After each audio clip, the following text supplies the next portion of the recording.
Al Instituto Federal de Defensoría Pública le corresponde garantizar el derecho a la defensa de las personas. Muy centrada muchas veces en garantizar la defensa penal, es decir, de todas las personas que no pueden contar con un abogado o abogada en un proceso penal y atendiendo a la desventaja que eso genera y lo que implica estar sujeto a un proceso penal, que es en realidad una de las formas en las que más visible es el papel del Estado y las consecuencias que puede tener en la vida y en la libertad de una persona, pues es que se establece la necesidad de contar como una defensa como un elemento central que está en nuestra Constitución y que está posteriormente recogida en la normativa del instituto. También, bueno, se ha hablado de otro tipo de servicios que se dan en la Defensoría en materia no penal, desde el área de asesoría jurídica, y como parte central de la defensa, pues se ha recogido la relevancia de asegurar otro derecho constitucional, que es a no ser objeto de actos de tortura. Dentro de las múltiples violaciones a derechos humanos que existe, se considera que la tortura es una de las más graves, junto con la desaparición forzada, por ejemplo, y las ejecuciones extrajudiciales, justamente por el nivel de afectación que genera a las personas, en particular en el caso de tortura, sobre todo a la integridad, pero ya veremos que también tiene afectaciones a otros derechos, como la presunción de inocencia, incluso la intimidad, en algunas ocasiones a otro tipo de derechos más personales. Y se ha entendido que la tortura se compone sobre todo de tres elementos: que sea practicada por un agente estatal o por su tolerancia, que sea un acto intencional por esta autoridad, que genere un daño o sufrimiento, ya sea físico o mental, y que tenga un fin o propósito determinado. Si están estos tres elementos, entonces estamos ante un acto de tortura. Es verdad que muchas veces en el vocabulario común se habla de la tortura para referir un acto que creemos que es reprochable. Y eso digamos que es común en la comunicación popular, pero cuando hablamos en particular ya en términos legales y en el ámbito de los derechos humanos y en particular también pues estrictamente de consecuencias jurídicas, la tortura tiene que analizarse bajo estos elementos. En la Ley General para Prevenir y Sancionar la Tortura está incluso tipificados estos elementos, es decir, cuando se acreditan estos tres elementos está ante el delito de la tortura, está en el artículo 24 y tal cual se establece así, ¿verdad? Como comete el delito de tortura el servidor público que con el fin de obtener información, una confesión, con fines de investigación criminal, como medio intimidatorio, como castigo personal, como medio de coacción, medida preventiva, por actos de discriminación o cualquier otro fin, causa un dolor o sufrimiento físico o psíquico a la persona, y que se ha cometido con la posibilidad de generar una afectación a esa persona. Entonces, digamos que esa es la definición de la tortura y ese es en el ámbito en el que tenemos que entender cuando un acto puede o no constituir tortura. Que se ha generado un consenso internacional respecto a que la tortura es parte de lo que se le conoce en derecho internacional como una norma jus cogens. Y eso lo que quiere decir es que es una norma absoluta y de carácter inderogable y que no admite ninguna norma en contrario. Es decir, los países se han puesto de acuerdo en que la tortura es, digamos, una de las formas más graves en las que una persona puede ver afectado no solamente su cuerpo en lo físico, sino también a nivel psicológico mental, y que por lo tanto tiene que haber un consenso de prohibición absoluta, que incluso en los momentos más difíciles, así lo ha señalado la Corte Interamericana, pero también la Suprema Corte de Justicia de la Nación lo ha retomado de esta manera, en los momentos más difíciles, como incluso las guerras, no puede ser justificación para que ocurran actos de tortura. No puede haber un contexto que permita o que justifique que se cometan actos que dañen de esta manera a las personas. Y esto me parece central recordarlo en este momento porque a veces pareciera que derechos humanos o conceptos como la prohibición absoluta de la tortura fueran pues frágiles y pudieran de pronto estar a disposición de lo que considera una determinada autoridad u otra. Y me parece que recordar el consenso internacional que se construyó precisamente a partir de la historia de la humanidad y de conocer lo que podría ocurrir cuando se permiten actos como este, son los que han llevado a ponerle este carácter a la tortura y a partir de ahí desplegar una serie de obligaciones buscando precisamente proteger la integridad de las personas.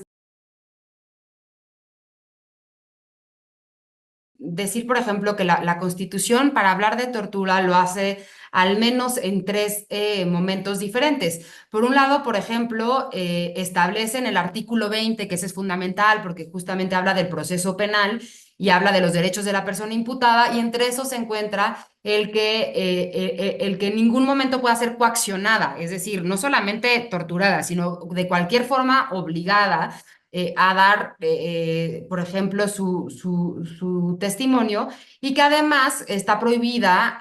cualquier forma de incomunicación, intimidación o tortura. Entonces, desde ahí ya está muy asociada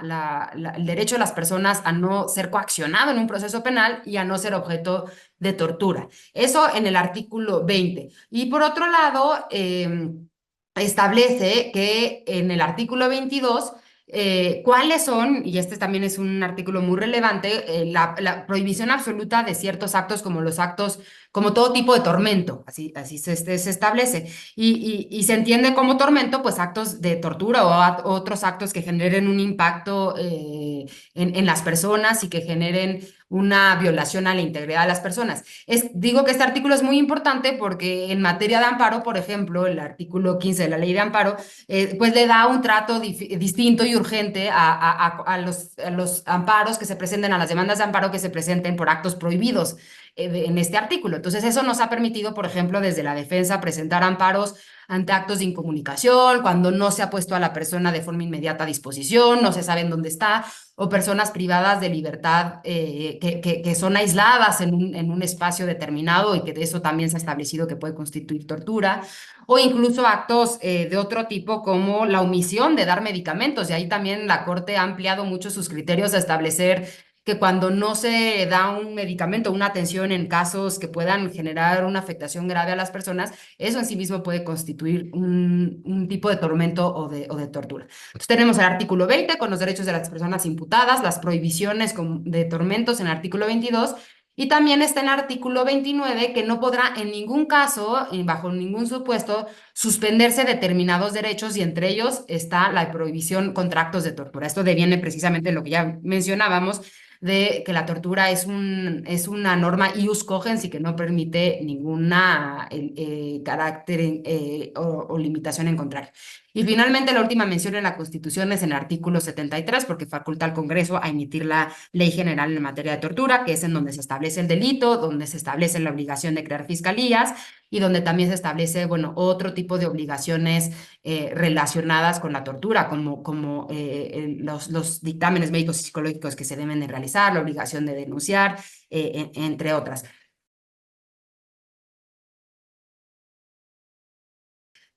Decir que para facilidad a veces del abordaje de las obligaciones que genera la tortura, se ha hecho referencia a que la tortura tiene dos vertientes, así se ha abordado.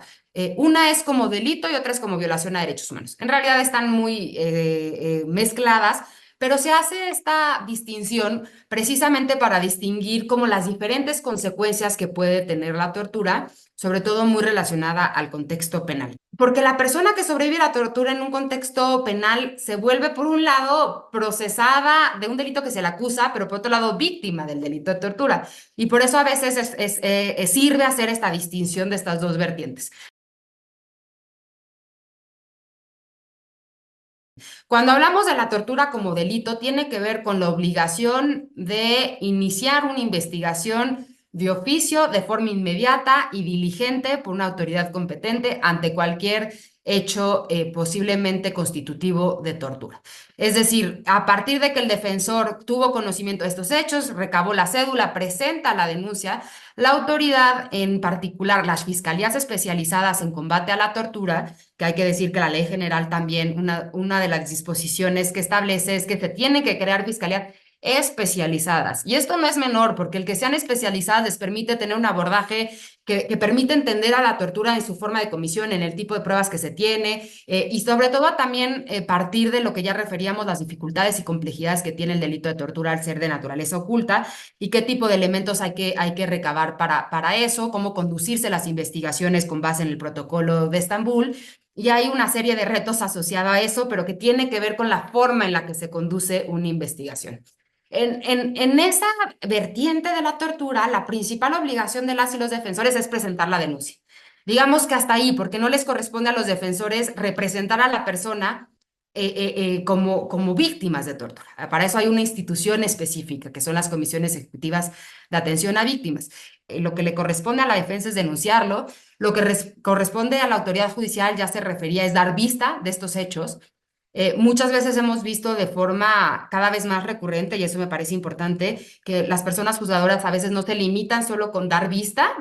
de estos hechos, sino que incluso requieren de forma constante información a la fiscalía respecto a qué ha sucedido con esa vista, es decir, que ha hecho una investigación. Y eso es muy importante porque es una forma de generar un control judicial respecto de las autoridades encargadas de la investigación. Y ahí lo que hace, por ejemplo, la Secretaría Técnica de Combate a la Tortura es, por ejemplo, una serie de litigios a partir de la figura del interés legítimo, de tener un interés diferenciado respecto del resto de la población, para, por ejemplo, incentivar que se investigue con debida diligencia los actos de tortura y para requerir a través de estos juicios de amparo a la autoridad que cumpla con ciertos lineamientos mínimos, como realizar un plan de investigación, como recabar ciertas pruebas o como considerar algunos elementos fundamentales, sobre todo en casos de personas en situación de particular vulnerabilidad o discriminación, como mujeres migrantes, niños y niñas, indígenas, etcétera, en donde además se actualizan una serie de obligaciones adicionales o reforzadas.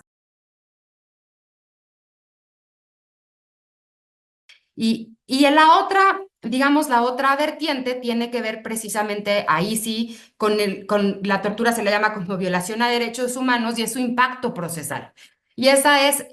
central, Carlos, para el trabajo que hace la Defensoría, porque es la manera de poder garantizar que la defensa adecuada efectivamente se realice de una forma en donde la presunción de inocencia siempre esté en el centro, el debido proceso siempre esté en el centro, pero también que no se cometan en perjuicio de las personas que representamos violaciones tan graves como la tortura. Y ahí prácticamente, pues lo que implica un alegato de tortura es poder indagar